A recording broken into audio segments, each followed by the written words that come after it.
자, 이번 시간에는 생리에 대해서 할 건데요. 생리는 크게 이제 양방에서 말하는 생리와 이제 한방에서 생각하는 생리에 대한 것을 설명드리고 그 후에 생리에 쓸 수 있는 약 처방에 대해서 설명을 드리겠습니다.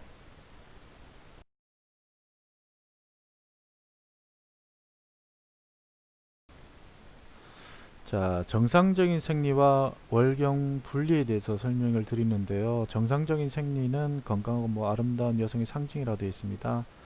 주기는 21일에서 35일, 기간은 3일에서 7일, 배출량은 20에서 80cc, 색은 붉은색, 검붉은색 이렇게 되어 있는데요. 생리를 다른 말로 월경이라고 합니다. 근데 월경은 달의 기울어짐이라고 생각합니다. 월자가 달월자고 경자가 기울어진다는 소리인데 이걸 우리나라 말로 달거리라고 합니다.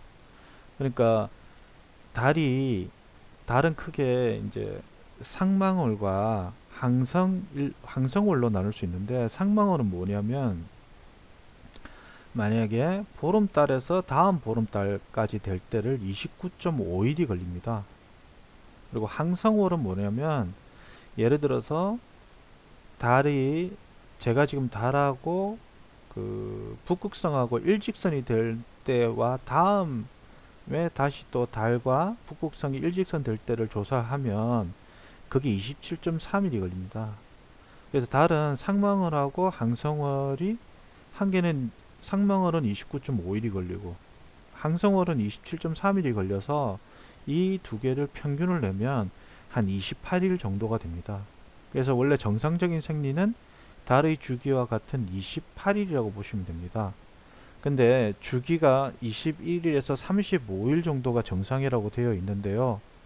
이거는 이제 양방에서 보통 이야기하는 거고, 한방 같은 경우는 28일을 기점으로 너무 늦거나 28일 기점으로 너무 이른 경우 이제 인체적인 거하고 예를 듭니다. 그러면 예를 들면 너무 길면 몸이 좀 차서라고 생각합니다. 그리고 너무 짧으면 몸에 열이 있어서 너무 짧아진다고 생각합니다. 그건 뒤에 다시 한번 더 이야기를 드리겠습니다. 그리고 여기서 기간은 생리 기간을 말합니다. 보통은 4일이 정상이라고 봅니다. 근데 생리 기간도 너무 짧으면 몸에 열이 많은 거고, 생리 기간이 너무 길면 또 몸이 너무 차서라고 보기도 합니다. 그리고 여기 보면 이제 배출량이 20cc에서 80cc라고 되어 있는데, 정상적인 게 대충 한 20cc, 한 30cc 정도밖에 안 됩니다. 그런데 이제 여자분들이 생리를 하면 양이 훨씬 많은 것처럼 느끼는 이유는 생리혈만 바깥으로 나오는 게 아니고 다른 분비물하고 같이 나와서 양이 많은 것처럼 느껴집니다. 그래서 그거 20cc보다 훨씬 많다라고 생각하는데, 그렇다 해가지고 예를 들어서 80cc 정도 나오면 여자분들 중에 빈혈 같은 느낌을 가집니다. 그래서 생리량도 너무 많으냐 작으냐에 따라서 한방적으로 너무 작으면 열한 거고 너무 많으면 한한 거다라고 또 생각할 수 있습니다. 그 다음에 생리색은 붉은색에서 검붉은색이 보통은 정상이라고 봅니다. 근데 너무 검다든지 너무 붉은색이 너무 연한 붉은색이라든지 이럴 때도 병 쪽으로 처리를 하게 됩니다. 색만 있는 게 아니고 그 다음에 양상이 덩어리가 나온다든지 아니면은 그 집이 썩은 물, 그러니까 노란색이 나온다든지 이런 거에 따라서 병리적인 상태를 한방에서는 측정을 합니다. 보통 가임기의 여성이 60%가 겪는 게 생리통이라고 하는데, 이거 우스갯소리로 보고된 것만 60%다. 보고되지 않는 거는 훨씬 더 많다라고 표현하기도 합니다. 그래서 그 여성분들이 생리할 때 생리통이 생기는 이유는 이제 이 생리를 잘 빠져나가게 하기 위해서 자궁을 수축시킬 때 생기는 통증의 양상이 보통 생리통으로 드러난다고 말은 많이 하게 되어 있습니다. 그래서 이제 어느 정도 통증의 양상이 그 심하지 않으면 큰 문제가 되지는 않는데, 이것도 한방에서 꼭 따져보면 어떻게 하면 생리 전에 아픈지 생리 끝에 아픈지 생리 중에 아픈지 이런 거에 따라서 또 병증 체계로 이해를 하고 그에 따른 약 같은 걸 쓰게 됩니다.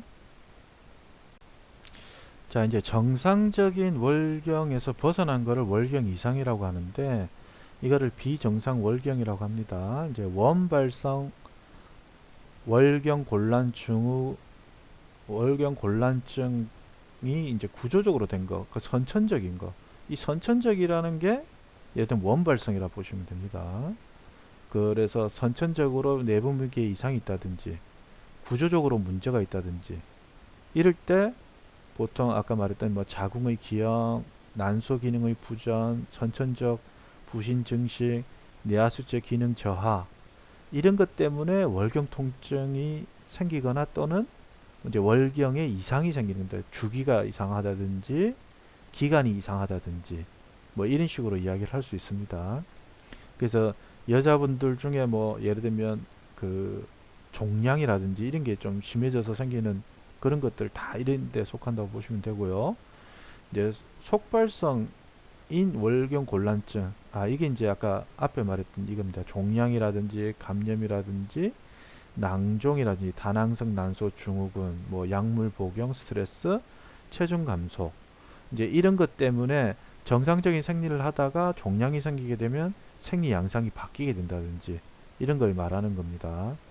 근데 여기 뒤에 보면 스트레스인데 스트레스 이것도 상당히 중요합니다. 스트레스가 생기면 생리의 변화량이 많이 생깁니다. 그래서 여성들 중에 생리를 정상적으로 하다가 이 스트레스가 너무 심해져서 생리기간이 아닌데 생리를 한다든지 생리기간인데 생리를 안 한다든지 이런 특히 그 올림픽에 출전하는 그 운동선수 중에 이런 경우가 많습니다.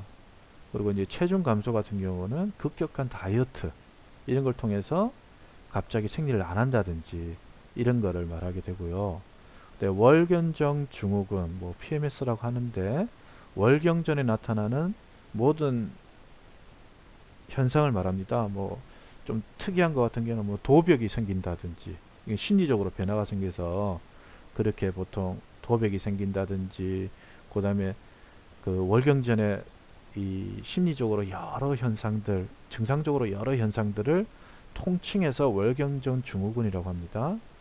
근데 이제 무월경이라는 거는 월경을 하지 않는 걸 말하는데 이제 한방에는 이런 게 있습니다. 동의보감을 보면 뭐 1년에 한두 번만 하는 월경인데 이게 규칙적이면 큰 문제가 없더라고도 표현합니다.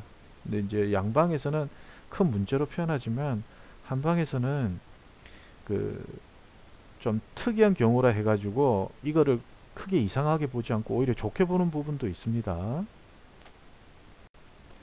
자, 월경을 이해하려면 생식 기간에 대한 거를 조금 이해해야 되는데요.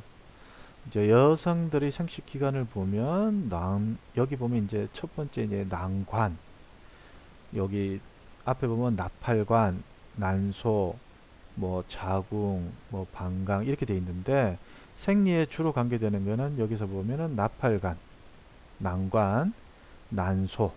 이 난소라고 하면 난자가 만들어지는 장소라고 보시면 되겠죠.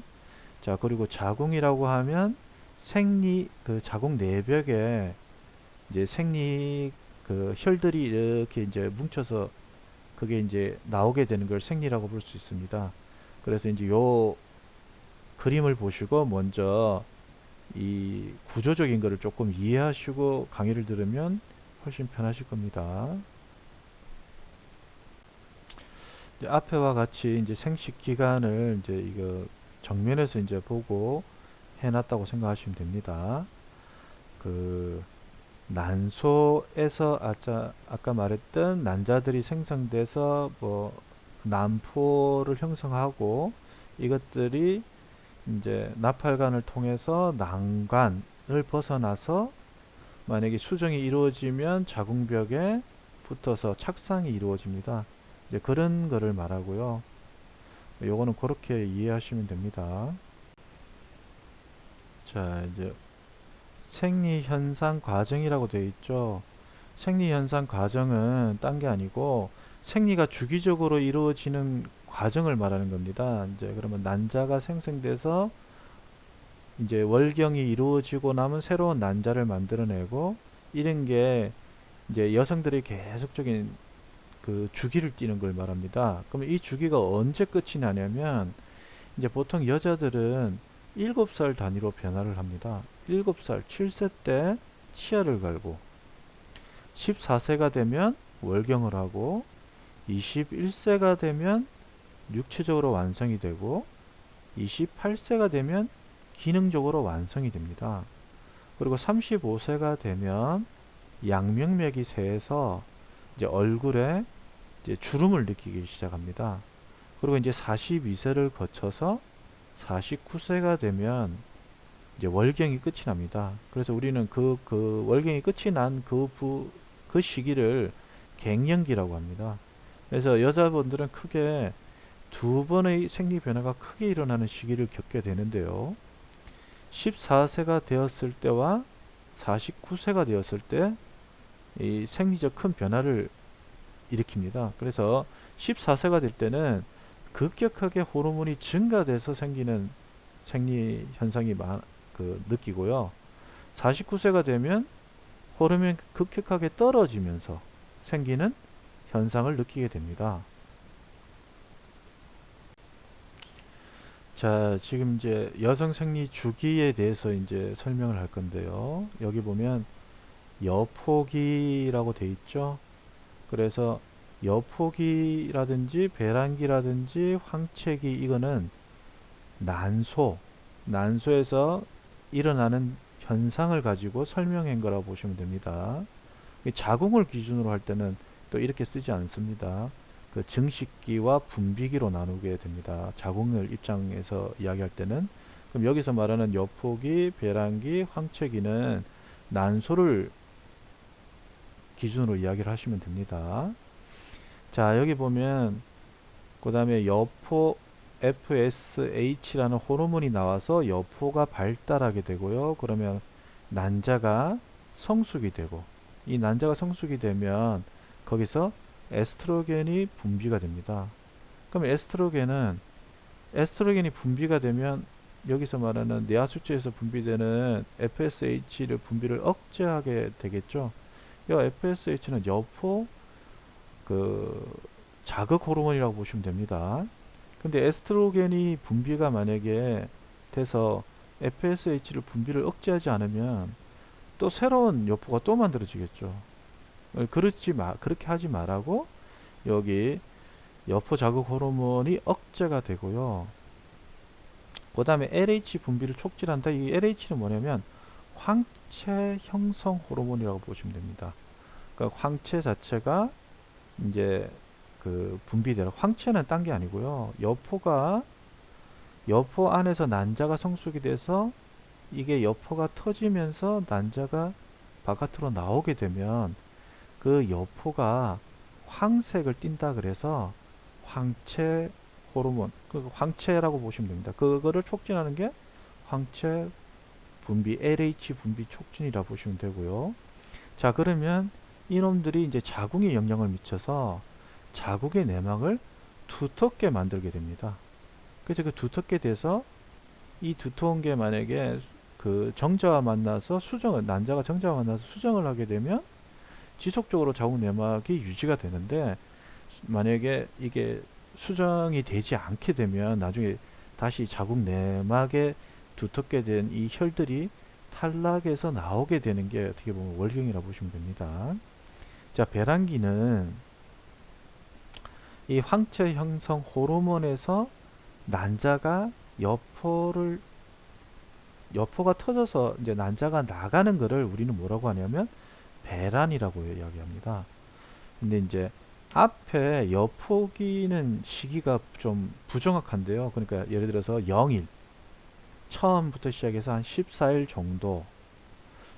정도까지라고 보는데요. 이거는 들쭉날쭉합니다. 그래서 아까 여자 생리를 21일부터 35일로 잡는 게 이 여포기 때문이라고 보시면 되고요.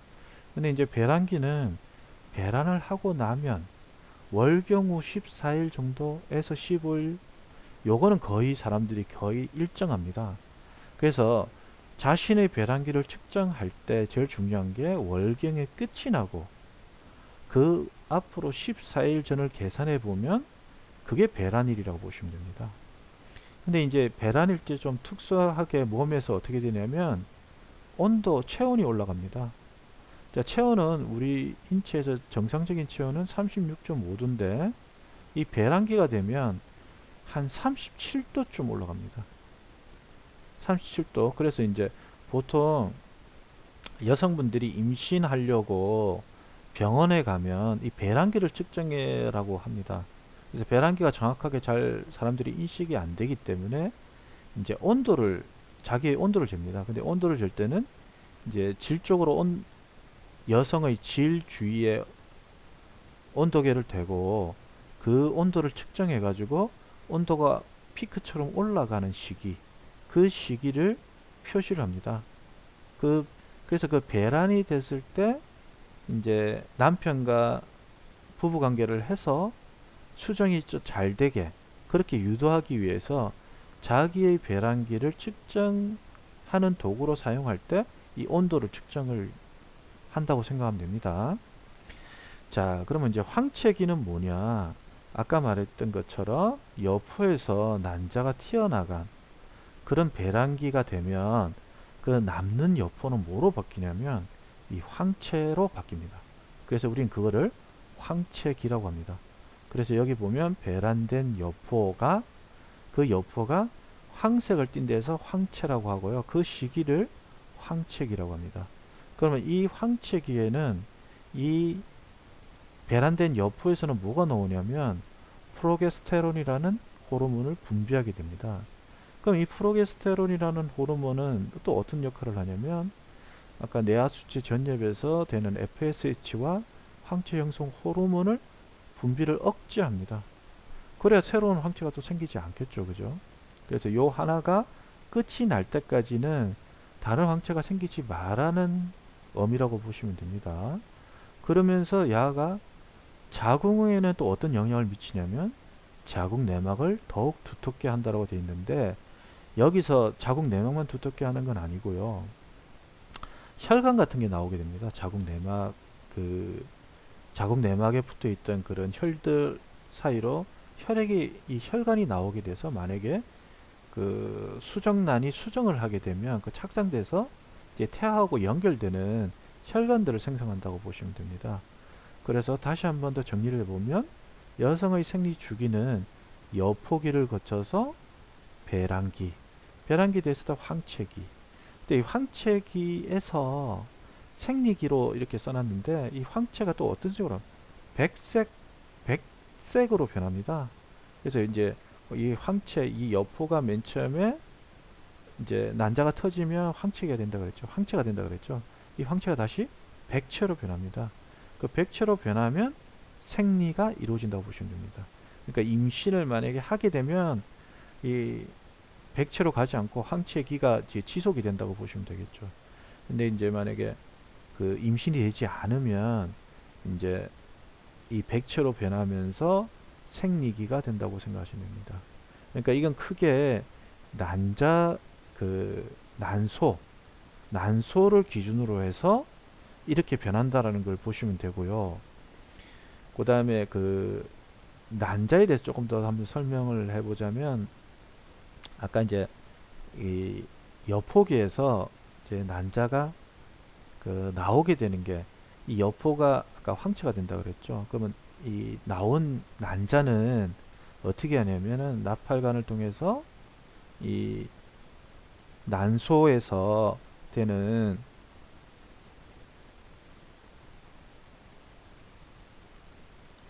그 난소에서 난자가 이제 아까 여포에서 수란관이라는 관을 통과하게 됩니다. 그때 여포가 터지면서 거기서 난자만 이렇게 나오게 되는 겁니다. 그 난자가 나와서 이 관을 통해서 정자하고 만나게 되면 이제 수정체가 되면서 그게 자궁으로 이제 가서 자궁에 착상을 하게 되는 거고요. 만약에 수정이 되지 않으면 그냥 거기 그 다른 혈과 함께 아까 월경시에 빠져나오는 그 구조가 된다고 보시면 됩니다. 자, 이제 월경하는 호르몬과 무월경이라고 되어 있는데요. 시상하부가 아까 시상하부는 어디 있냐면 뇌가 이렇게 있으면 뇌 요 안쪽, 그러니까 뇌 안쪽에 있는 가장 원시 뇌라고 보시면 되는데, 이제 거기서 시상하부라고 보시면 됩니다. 그러니까 그 중에 이제 뇌하수체 그 시상하부에 있는 거라고 보시면 되고요. 뇌하수체도 전엽 있고 후엽이 있는데, 이 전엽에서 보통 호르몬이 나온다고 보시면 됩니다. 그래서 그게 아까 말했던 이 난소에 영향을 주고, 이 난소에서 에스트로겐이나 프로게스테론이 나온다 그랬죠. 그러면 에스트로겐이나 프로게스테론은 이 난소에 영향을 미치는 게 아니고 이 자궁 자체에 영향을 미친다고 보시면 되고요. 물론 이제 난소에서 난자들이 움직이는데도 에스트로겐이나 프로게스테론이 영향을 미친다고 생각하시면 됩니다. 그러니까 두 가지 영향을 미친다고 보시면 되겠죠. 그 자궁 자체, 자궁벽을 두텁게 하거나 탈락시키는데 영향을 미치기도 하고요. 이제 난포에서 난자가 나오게 하고 그 다음에 이동하게 하는 이런 데 영향을 미친다고 생각하시면 됩니다. 그래서 월경은 크게 두 가지 형식을 이해하셔야 됩니다. 난소에서 일어나는 현상과 그 자궁에서 일어나는 현상을 이해하면 됩니다. 이제 그게 이제 이런 호르몬을 통해서 이 난소와 자궁에 동시에 영향을 미친다고 생각하시면 됩니다.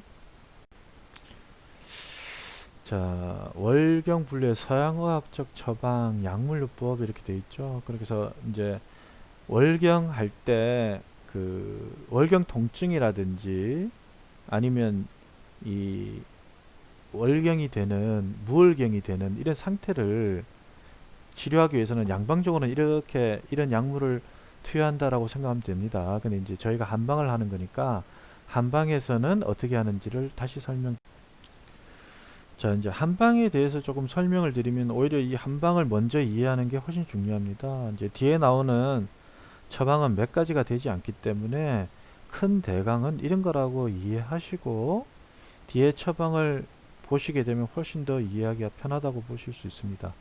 자, 한방적으로 아까 생리주기는 일반적으로는 28일로 봅니다.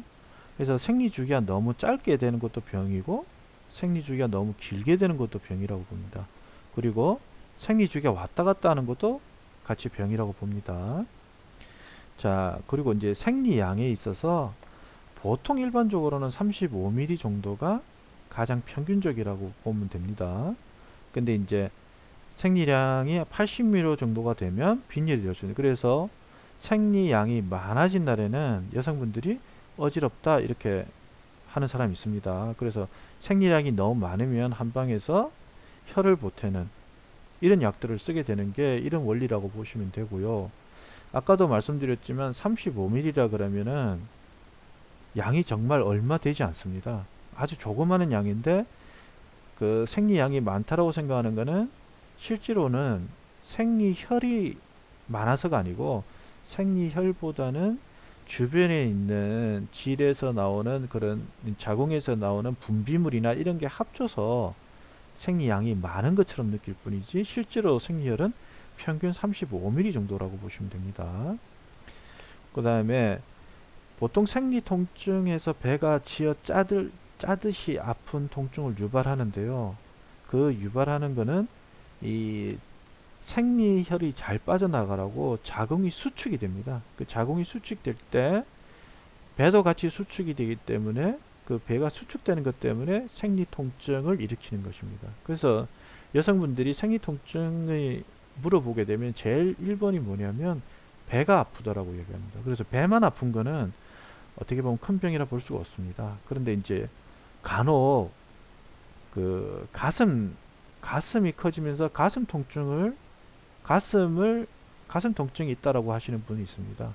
근데 이것들은 한방에서는 조금 유의사항으로 봅니다. 가슴에 연결된, 그러니까 이게 거른경이 똑같이 연결된다고 봅니다. 그러니까 자궁과 유방이 거른경으로 연결돼서 자궁의 영향이 가슴에 미친다고 봅니다. 그리고 이 생리통증 양상은 너무나 다양합니다. 아주 기초적인 게 아까 말했던 배가 아프다, 허리가 아프다. 배가 아프면 허리는 아플 수 있습니다.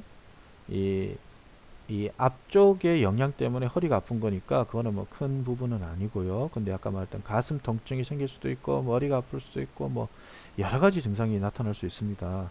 이제 그런 통증 양상에 따라서 한방에는 또 병으로 취급하고 그 다음에 그에 맞는 약을 쓰기도 합니다. 자, 그래서 이제 조금 더 구체적으로 들어가 보면요. 생리 주기가 늦어지는 경우가 있겠죠. 여기서 늦어진다는 표현을 잘 이해하셔야 되는데, 저는 생리 주기가 예를 들면 뭐 31일로 규칙적이에요. 그러면 크게 문제가 된다고 생각 안 합니다. 근데 생리 주기가 28일이었다가 점점 늦어질 수 있겠죠. 다음에는 30일, 그 다음에는 뭐 35일 이렇게 되면 한방에서는 그거 뭐 바깥에서 참기가 들어와서 찾았다라고 봅니다. 그럴 때는 따뜻한 약을 써서 생리를 다시 정상적으로 돌리는 겁니다. 근데 이거는 아까 말했던 후천적으로 생긴 걸 말하는 거겠죠. 원래는 정상적이었는데 갑자기 느려졌어. 이렇게 이야기할 때라고 보시면 되고요. 그 다음에 생리 주기가 너무 빠른 걸 말합니다. 그 빠르다는 말도 아까 똑같이 원래 태생적으로 저는 빨라요. 계속적으로 빨라. 이러면은 이거는 큰 병이겠죠. 이거는 아까 우리가 말했던 원발성 내지는 그 태생적으로 그런 거고요. 그러니까 그런 거는 어떻게 보면 치료가 쉽지가 않겠죠. 그게 아니고 정상적이었는데 주기가 점점 빨라져요 라고 하는 거는 지금 인체적으로 열한 상태라고 보시면 됩니다. 그래서 이때는 오히려 찬약을 줍니다. 사물탕을 기반으로 한 다른 찬약들을 넣어서 열을 식힌다고 보시면 됩니다. 그럼 왜 열해졌나요? 라고 이야기를 하자면 심리적인 신경을 너무 많이 써서 그렇게 될 수도 있고요. 두 번째는 그 바깥의 외부에서 열한 기운을 받아서 그럴 수도 있겠죠. 이제 그럴 때 보통 약을 그렇게 쓴다고 보시면 되고요. 생리량이 너무 많아졌다.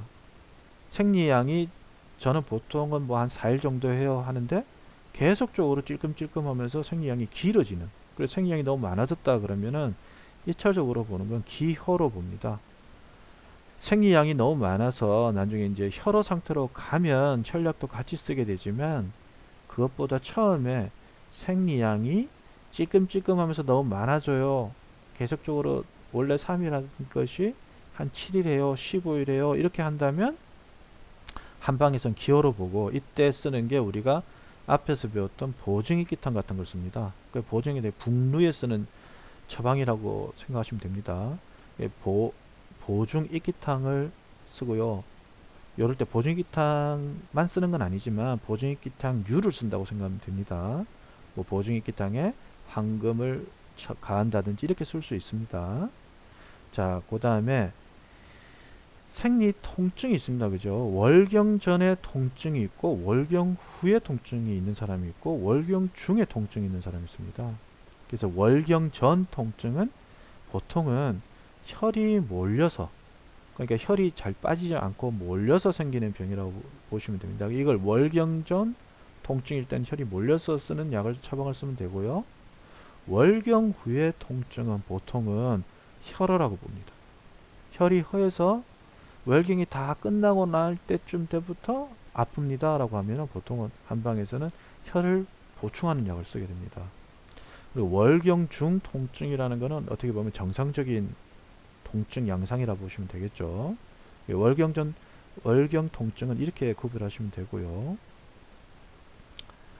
그 다음에 생리 양상에 따라서 차이가, 양상이라는 게 딴 건 아니고 생리혈의 양상. 그러면 그 생리를 하다 보면 덩어리 같은 게 막 나올 때가 있죠. 덩어리가 나오는데 색 변화가 없다. 덩어리는 나오는데, 그럼 이것도 처음 제가 생리할 때 덩어리 양상은 이랬는데 갑자기 덩어리 양이 많아졌어요. 근데 색 변화는 없어요. 그러면 보통은 기가 정체돼서라고 보시면 됩니다. 그래서 이거는 기울체를 푸는 약들을 씁니다. 그래서 기울을 푸는 약들을 쓰는 게 아까 말했던 생리양에서 덩어리가 원래 평상시에는 이런데 더 많아진다 그러면은 그럴 때 쓴다고 생각하시면 되고요.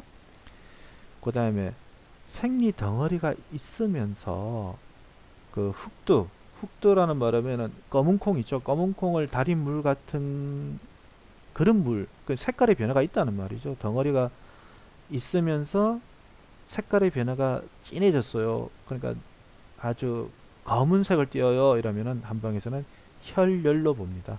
그러면 이때는 혈을 보태는 약에다가 열을 치는 약을 같이 섞어 쓰시면 된다고 생각하시면 됩니다. 이제 그 다음에는 생리색을 말합니다. 생리색. 일반적으로는 생리색의 정상적인 범위는 붉은색이거나 검붉은 것이 정상입니다. 근데 생리색이 갑자기 붉은데 조금 연해졌다. 붉은색이 연해졌다. 그럼 한방에서는 이건 혈어로 봅니다. 혈이 허해져서 그렇다고 봅니다. 그럼 보통 그럴 때 우리가 쓰는 게 뭐 군기탕이나 이런 것들을 쓰시면 됩니다. 그 다음에 생리색이 오히려 검으면, 아까 검붉은 정도가 정상이라 했는데 검으면 열이라고 보시면 됩니다. 물론 검으면서 덩어리 같은 것도 집니다. 이제 혈이 열을 받으면 이제 덩어리가 지게 되니까 이때는 열한 거로 보고 그 열을 치는 약, 그러니까 혈을 보태면서 열을 치는 약 같은 걸 쓰시면 됩니다. 그 다음에 그 생리색이 흐린 물 같은 연한 것, 흐린 물, 흐린 물이라는 게 좀 우중충한 느낌을 말하는 건데요. 이럴 때는 담음이라고 봅니다. 담음이라면 우리가 앞에서 배웠던 이진탕류 있죠. 이진탕류를 섞어서 쓰시면 됩니다. 그 다음에 생리색이 집물 썩음, 그러니까 집이라면 우리 초가집에서 그 초가집 위에 있는 그 집 있죠, 집. 그 벼 베고 남은 그 집 썩은 물 같은 색이 있습니다. 이게 약간 노란 그런 빛을 띠겠죠. 이럴 때는 습담이라고 보면 됩니다. 그래서 습과 담을 치는 약을 쓰시게 됩니다. 그 다음에 생리색이 푸를 때가 있습니다. 이 푸른 거는 첫 번째는 놀란 거고요. 두 번째는 풍이라고 보시면 됩니다. 그래서 이럴 때는 그 풍을 없애는 약을 쓴다든지 오히려 마음을 진정하는 약을 쓰게 한다든지 이러면서라고 보시면 됩니다.